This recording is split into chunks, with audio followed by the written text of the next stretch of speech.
ನಮಸ್ತೆ ವೀಕ್ಷಕರೇ, welcome to my cooking channel simple Saviruchi. ಇವತ್ತಿನ ವಿಡಿಯೋದಲ್ಲಿ ನಾನು ಎಲ್ಲರಿಗೂ ಆರೋಗ್ಯಕರವಾದಂತಹ ಒಂದು ಡ್ರೈ ಫ್ರೂಟ್ಸ್ ಉಂಡೆನ ಯಾವ ರೀತಿ ಮಾಡೋದು ಅಂತ ತೋರಿಸ್ತಾ ಇದ್ದೀನಿ. ಇದು ಎಲ್ಲರಿಗೂ ಒಳ್ಳೆಯದು ಆರೋಗ್ಯಕ್ಕೆ. ಮದುಮಕ್ಕಳಿಗೆ ಕೊಡ್ತಾರೆ, ಬಾಣಂತಿಯರಿಗೆ ಕೊಡ್ತಾರೆ, ಚಿಕ್ಕ ಮಕ್ಕಳಿಗೆ ಕೊಡ್ಬೋದು, ಮತ್ತು ಋತುಮತಿಯಾದಂಥ ಹೆಣ್ಮಕ್ಳಿಗೂ ಕೂಡ ಒಳ್ಳೆಯದು. ಬನ್ನಿ ಹಾಗಾದರೆ ಹೇಗೆ ಮಾಡೋದು ಅಂತ ನೋಡೋಣ. ನಾನು ಸ್ಟವ್ ಹಚ್ಕೊಂಡು ಒಂದು ಬಾಣಲಿ ಬಿಸಿ ಮಾಡ್ಕೊಂಡಿದ್ದೀನಿ. ಅದಕ್ಕೆ 1ರಿಂದ 1.5 ಸ್ಪೂನ್ ಟೇಬಲ್ ಸ್ಪೂನ್ನಷ್ಟು ಗಸಗಸೆ ಹಾಕಿ ಹುರ್ಕೊಳ್ತಾ ಇದ್ದೀನಿ.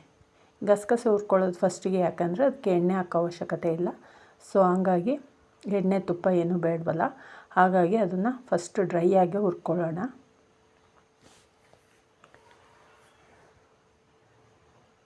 ಈಗ ಹುರ್ಕೊಂಡಿದ್ದಾಯಿತು. ಇದನ್ನು ಸಪ್ರೇಟಾಗಿ ಎತ್ತಿಟ್ಕೊಳ್ಳೋಣ ಒಂದು ಕಡೆ. ಅದನ್ನು ಮಿಕ್ಸಿ ಮಾಡೋಂಗಿಲ್ಲ, ಹಾಗೆ ಮಿಕ್ಸ್ ಮಾಡೋದು. ಸೊ ಹಾಗಾಗಿ ಅದನ್ನು ಸಪ್ರೇಟಾಗಿ ಇಟ್ಕೊಳ್ಳೋಣ. ಈಗ ಮತ್ತು ಅದೇ ಬಾಣಲೆಗೆ ನಾವು ಕೊಬ್ಬರಿ ಹಾಕಿ ಹುರ್ಕೊಳ್ಳೋಣ.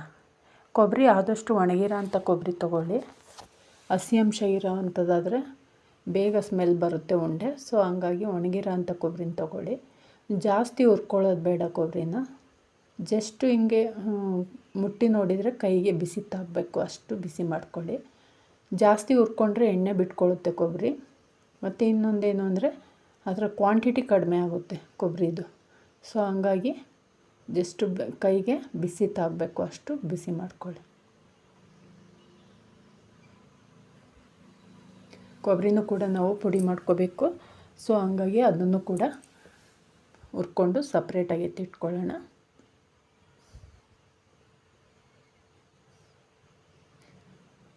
ಸಪ್ರೇಟ್ ಬೌಲ್ಗೆ ಹಾಕ್ಕೊಂಡಿದ್ದೀನಿ. ಈಗ ನಾವು ಅದೇ ಬಾಣಲೆಗೆ 1-2 ಸ್ಪೂನು ತುಪ್ಪ ಸೇರಿಸ್ಕೊಳ್ಳೋಣ. ತುಪ್ಪ ಬಿಸಿ ಆದ ನಂತರ ನಾವು ಸಣ್ಣದಾಗಿ ಕಟ್ ಮಾಡಿ ಇಟ್ಕೊಂಡಿರೋಂತಹ ಉತ್ತುತ್ತಿನ ಹುರ್ಕೊಳ್ಳೋಣ. ಉತ್ತುತ್ತಿ ಮಿಕ್ಸಿ ಮಾಡಿ ನಾವು ಪುಡಿ ಮಾಡ್ಕೊಳ್ಳೋದ್ರಿಂದ ಇಷ್ಟಿಷ್ಟು ದಪ್ಪ ಇದ್ದರೆ ತಿನ್ನೋಕ್ಕೆ ಬರಲ್ಲ ಅಲ್ವಾ, ಇದಕ್ಕಿಂತ ಸಣ್ಣದಾಗಿ ಅದು ಕಟ್ ಮಾಡ್ಕೊಳ್ಳೋಕ್ಕೂ ಬರಲ್ಲ. ಸೊ ಹಂಗಾಗಿ ಸಣ್ಣ ಉರಿನಲ್ಲಿ ಕ್ರಿಸ್ಪಿ ಆಗೋ ರೀತಿ ಹುರ್ಕೊಂಡ್ರೆ ಮಿಕ್ಸಿ ಮಾಡಲಿಕ್ಕೆ ಅನುಕೂಲ ಆಗುತ್ತೆ, ಪುಡಿ ಆಗುತ್ತೆ ಚೆನ್ನಾಗಿ ಮಿಕ್ಸಿಲಿ. ಸೊ ಹಂಗಾಗಿ ಕಡಿಮೆ ಉರಿನಲ್ಲಿ ನೀಟಾಗಿ ಹುರ್ಕೋಬೇಕು. ಯಾವುದೇ ಕಾರಣಕ್ಕೂ ಜಾಸ್ತಿ ಉರಿ ಮಾಡಿ ಹುರ್ಕೋಬೇಡಿ, ಅಂದರೆ ಹೈ ಫ್ಲೇಮಲ್ಲಿ ಹುರ್ಕೋಬೇಡಿ. ಯಾಕಂದರೆ ತುಪ್ಪ ಹಾಕಿ ಹುರಿಯೋದ್ರಿಂದ ಅದ್ರ ಘಮನೂ ಹೋಗುತ್ತೆ ಮತ್ತು ಹೊಗೆ ಜಾಸ್ತಿ ಆಗುತ್ತೆ. ಸೊ ಹಂಗಾಗಿ ಕಡಿಮೆ ಉರಿನಲ್ಲಿ ಟೈಮ್ ಆದರೂ ಪರವಾಗಿಲ್ಲ, ಕ್ರಿಸ್ಪಿ ಆಗಂಗೆ ಹುರ್ಕೋಬೇಕು. ಈಗ ಮತ್ತೆ ಪ್ರತಿಯೊಂದು ಹುರ್ಕೋಬೇಕಾದ್ರೂ ನಾವು ಸಪ್ರೇಟಾಗಿ ತುಪ್ಪ ಹಾಕ್ಕೊಳ್ಳೋಣ. ಯಾಕೆಂದರೆ ಒಂದೇ ಸಲ ತುಪ್ಪ ಹಾಕಿದರೆ ಅದ್ರ ಕಲರ್ ಚೇಂಜ್ ಆಗುತ್ತೆ ಒಂದೊಂದು ಹುರ್ಕೊಂಡಾಗೂ ಕೂಡ. ಸೊ ಹಂಗಾಗಿ ತುಪ್ಪ ಸೇರಿಸ್ಕೊಳ್ತಾ ಹುರ್ಕೊಳ್ತಾ ಹೋಗೋಣ.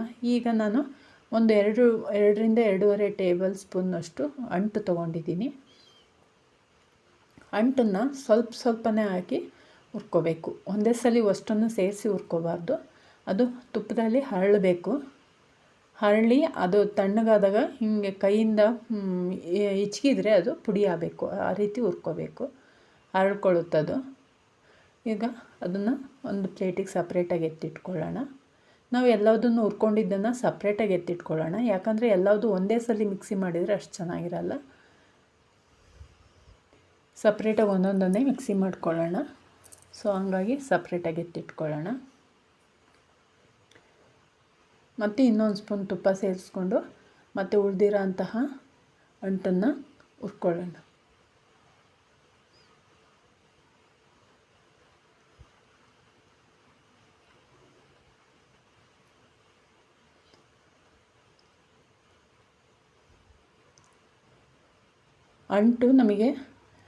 ಅಂಟನ್ನು ಸೇರಿಸೋದ್ರಿಂದ ಆರೋಗ್ಯಕ್ಕೆ ಒಳ್ಳೆಯದು, ಮೂಳೆ ಗಟ್ಟಿ ಆಗ್ತವೆ. ಮತ್ತು ಇನ್ನೊಂದೇನು ಅಂದರೆ ನಮಗೆ ಆ ಬೈಂಡ್ನೆಸ್ ಬೇಕಲ್ಲ ಉಂಡೆ ಕಟ್ಟಲಿಕ್ಕೆ, ಅದು ಕೂಡ ನಮಗೆ ಈ ಅಂಟಿಂದ ಸಿಗುತ್ತೆ. ಸೊ ಹಂಗಾಗಿ ಅಂಟು ತುಂಬ ಉಪಯೋಗ.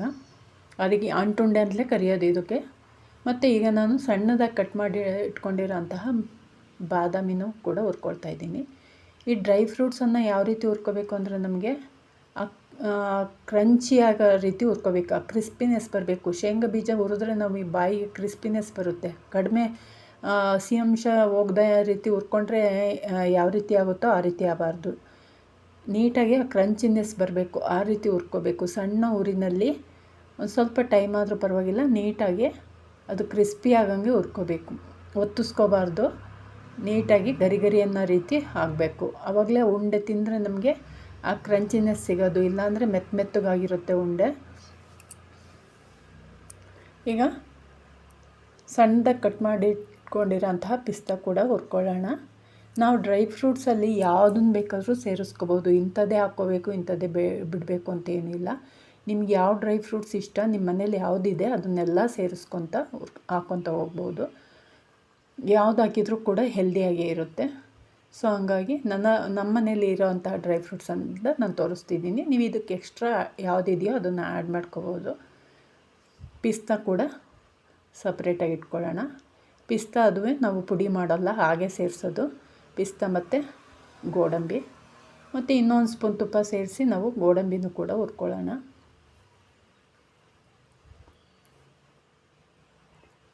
ಗೋಡಂಬಿನೂ ಕೂಡ ನಾನು ಸಣ್ಣದಾಗಿ ಪೀಸ್ ಮಾಡಿ ಇಟ್ಕೊಂಡಿದ್ದೀನಿ. ಕೆಲವರು ಗೋಡಂಬಿ ಸೇರಿಸಲ್ಲ, ಫ್ಯಾಟ್ ದಪ್ಪ ಆಗ್ತಾರೆ ಅಂತ. ನನಗೆ ಆ ಥರ ಏನೂ ಅನಿಸಿಲ್ಲ. ಸೊ ಹಂಗಾಗಿ ನಾನು ಗೋಡಂಬಿನ ಸಮ ಪ್ರಮಾಣದಲ್ಲೇ ತೊಗೊಂಡಿದ್ದೀನಿ. ಪಿಸ್ತಾ ಅದೆಲ್ಲ ತೊಗೊಂಡಿದ್ದೀನಲ್ಲ ಅಷ್ಟೇ ತೊಗೊಂಡಿದ್ದೀನಿ. ನಿಮ್ಗೆ ಇಷ್ಟ ಇಲ್ಲ ಅಂದರೆ ಕಡಿಮೆ ಕೂಡ ಸೇರಿಸ್ಕೋಬೋದು. ಗೋಡಂಬಿನೂ ಕೂಡ ಹುರಿದಿದ್ದಾಯಿತು, ಅದನ್ನು ಪಿಸ್ತಾ ಜೊತೆಗೆ ಸೇರಿಸ್ಕೊಳ್ಳೋಣ. ಗೋಡಂಬಿ ಮತ್ತು ಪಿಸ್ತಾ ಮಿಕ್ಸಿ ಮಾಡ್ಕೊಳ್ಳಲ್ಲ. ಈಗ ನಾವು ಒಂದು ಮಿಕ್ಸಿ ಜಾರ್ಗೆ ಹುರಿದಿಟ್ಕೊಂಡಿರೋಂತಹ ಕೊಬ್ಬರಿನ ಪುಡಿ ಮಾಡಿ ಹಾಕ್ಕೊಳ್ಳೋಣ. ಒಂದೇ ಸಲಿಗೆ ಅಷ್ಟನ್ನು ಪುಡಿ ಮಾಡ್ಕೊಳ್ಳೋಕ್ಕಾಗಲ್ಲ. ಸೊ ಹಾಗಾಗಿ 2 ಟೈಮು ಪುಡಿ ಮಾಡ್ಕೊಂಡಿದ್ದೀನಿ. ಈಗ ಅದಕ್ಕೆ ಅಂಟನ್ನು ಸೇರಿಸ್ಕೊಂಡು ಮತ್ತು ಫಸ್ಟು ಉತ್ತುತ್ತಿ ಪುಡಿ ಮಾಡ್ಕೊಳ್ಳೋಣ.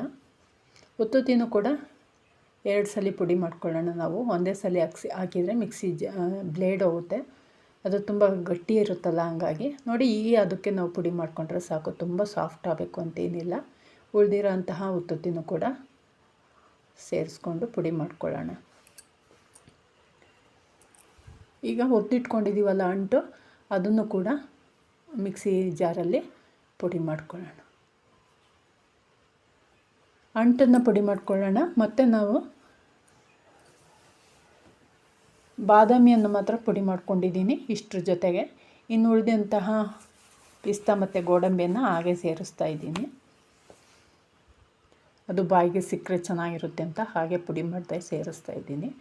ಇನ್ನು ಉಳಿದಂಥ ಎಲ್ಲದನ್ನು ಸೇರಿಸಿ ನಾವು ನೋಡಿ ಹಾಗೆ ಹಾಕ್ತಾಯಿದ್ದೀನಿ. ಪಿಸ್ತಾ ಮತ್ತು ಗೋಡಂಬಿಯ ಬಾದಾಮಿನೂ ಕೂಡ ನಾನು ಪುಡಿ ಮಾಡಿ ಸೇರಿಸ್ಕೊಂಡಿದ್ದೀನಿ ಇದಕ್ಕೆ. ಈಗ ಅದನ್ನೆಲ್ಲದಕ್ಕೂ ಸೇರಿಸಿ ಒಂದು ಒಳ್ಳೆ ಮಿಕ್ಸ್ ಕೊಡೋಣ.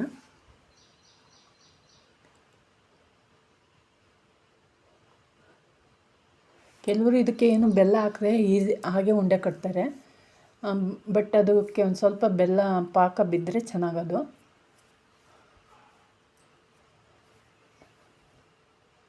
ನೋಡಿ, ಈಗ ಒಂದು ಮಿಕ್ಸ್ ಮಾಡ್ಕೊಂಡಿದ್ದಾಯಿತು ನಮಗೆ. ಈಗ ನಾವು ಒಂದು ಪಾಕ ಮಾಡ್ಕೊಳ್ಳೋಣ. ಇದಕ್ಕೆ ಏನು ಬೇಕೋ ಅಷ್ಟು ಪಾಕ ಮಾಡ್ಕೊಳ್ಳೋಣ. ನೋಡಿ, ನಾನು ಇಲ್ಲಿ ಸ್ಟವ್ ಹಚ್ಕೊಂಡು ಒಂದು ಪಾತ್ರೆ ಇಟ್ಕೊಂಡಿದ್ದೀನಿ. ಪಾತ್ರೆಗೆ ನೋಡಿ ಇಷ್ಟು ನೀರು, ಒಂದು 1/4 ಬೌಲು, ನಾವೇನು ಮೆಜರ್ಮೆಂಟಿಗೆ ತೊಗೊಂಡಿದ್ದೀವೋ ಎಲ್ಲದು ಡ್ರೈ ಫ್ರೂಟ್ಸ್ ಅದರಲ್ಲಿ ಒಂದು 1/4 ಬೌಲಷ್ಟು ನೀರು ಹಾಕಿ 1 ಬೌಲಷ್ಟು ಬೆಲ್ಲ ಹಾಕೋಣ. ಬೆಲ್ಲ ಬೇಕು ಅಂದರೆ ನಿಮಗೆ ಜಾಸ್ತಿ ಕೂಡ ಹಾಕ್ಕೋಬೋದು, ಇಲ್ಲ ಇನ್ನೂ ಕಡಿಮೆ ಬೇಕು ಅಂದರೂ ಕೂಡ ಹಾಕ್ಕೋಬೋದು. ಪಾಕ ಯಾವ ರೀತಿ ಬರಬೇಕು ಅಂದರೆ ನೋಡಿ, ಪಾಕ ಕುದೀತಾ ಇದೆ. ಇದು ಪಾಕ ಯಾವ ರೀತಿ ಬರಬೇಕು ಅಂದರೆ ನೀರಿಗೆ ಹಾಕಿದರೆ ಕಂಪ್ಲೀಟಾಗಿ ನೀರೊಳಗೆ ಸ್ಪ್ರೆಡ್ ಆಗಬಾರ್ದು ಮತ್ತು ನೀರೊಳಗೆ ಗಟ್ಟಿಯಾಗಿ ಕೂತ್ಕೋಬಾರ್ದು. ಎರಡಕ್ಕೂ ಮೀಡಿಯಮ್ ಆಗಿರಬೇಕು. ನೋಡಿ, ಈಗ ಬಂದಿದೆ. ತೋರಿಸ್ತೀನಿ ನೋಡಿ, ನೀರಿಗೆ ಹಾಕಿ ನೋಡಿ, ನೀರೊಳಗೆ ಕಂಪ್ಲೀಟಾಗಿ ಸ್ಪ್ರೆಡ್ ಆಗ್ತಾ ಇಲ್ಲ ಅದು, ಮತ್ತು ಹಾಗೆ ಗಟ್ಟಿಯಾಗಿ ಕುತ್ಕೊಳ್ತಾ ಇಲ್ಲ. ಆ ರೀತಿ ಬರಬೇಕು. ಪೂರ್ತಿ ಸ್ಪ್ರೆಡ್ಡಾಗಿ ನೀರಿನೊಳಗೆ ಮಿಕ್ಸ್ ಆದರೆ ಅದು ಎಳೆ ಅಂದರೆ ಅದು ಅಂಟು ಪಾಕ ಚೆನ್ನಾಗಿ ಬಂದಿಲ್ಲ ಅಂತ, ಅಂದರೆ ಉಂಡೆ ಮೆತ್ತಗಿರುತ್ತೆ.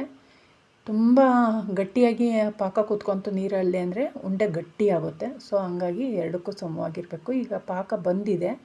ಸ್ಟವ್ ಆಫ್ ಮಾಡಿಕೊಂಡು ನಾವು ಮಿಕ್ಸ್ ಮಾಡ್ಕೊಂಡಿದ್ದೀವೋ ಡ್ರೈ ಫ್ರೂಟ್ಸ್ದು ಅದಕ್ಕೆ ಸೇರಿಸ್ಕೊಳ್ಳೋಣ. ಸೇರಿಸ್ಕೊಂಡು ನಾವು ಒಂದು ಒಳ್ಳೆ ಮಿಕ್ಸ್ ಕೊಟ್ಟು ಉಂಡೆ ಕಟ್ಕೊಳ್ಳೋಣ.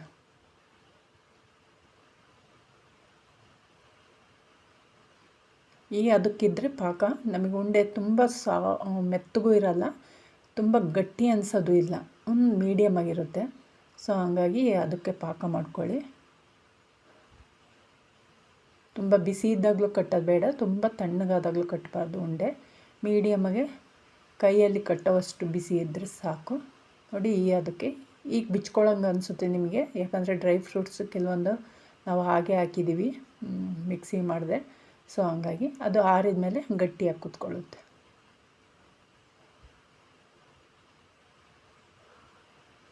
ಒಂದು ಕೈಯಲ್ಲಿ ಕಟ್ಟಕ್ಕೆ ಬಂದಿಲ್ಲ ಅಂದರೆ ಎರಡು ಕೈನ ಸೇರಿಸಿ ಕಟ್ಟಿ, ಅವಾಗ ಅದು ಟೈಟಾಗಿ ಉಂಡೆ ಆಗುತ್ತೆ.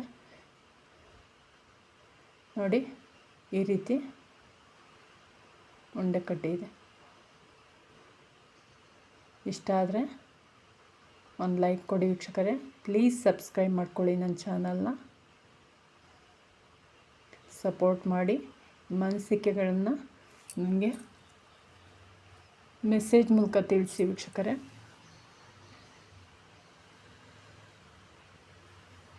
ನೋಡಿ ರುಚಿಯಾದಂತಹ ಡ್ರೈ ಫ್ರೂಟ್ಸ್ ಉಂಡೆ ರೆಡಿಯಾಗಿದೆ. Thank you for watching.